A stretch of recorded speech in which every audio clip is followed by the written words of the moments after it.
નમસ્કાર, હું છું પ્રિયા અને તમે જોઈ રહ્યા છો જનતા કી જાણકારી ન્યૂઝ।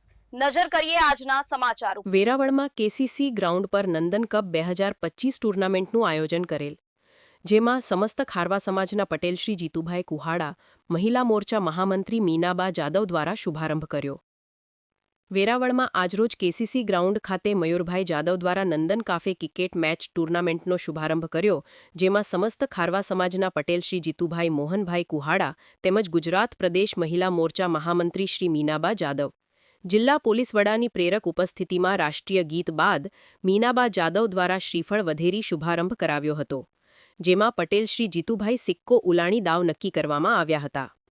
વેરાવળ પાટણ સનાતન હિન્દુ સેવા સમાજ અને સમસ્ત ખારવા સમાજના પટેલ શ્રી જીતુભાઈ મોહનભાઈ કુહાડાને સન્માન કરવામાં આવ્યો, જેમાં અનેક સામાજિક અગ્રણીઓ, જિલ્લા પોલીસના નાધેરા સાહેબશ્રીના અધ્યક્ષ સ્થાને ઉપસ્થિત હતા। આ મેચમાં અલગ અલગ ટીમો દ્વારા મેચ રમશે અને આ કાર્ય માટે શ્રેષ્ઠ આયોજન નંદન કાફેના મયુરભાઈ જાદવે કરેલ હોવાનું પત્રકાર યોગેશભાઈ સતી કુંવરે જણાવ્યું હતું। સોની યોગેશ પ્રભુદાસ સતી કુંવર, વેરાવળ, સોમનાથ।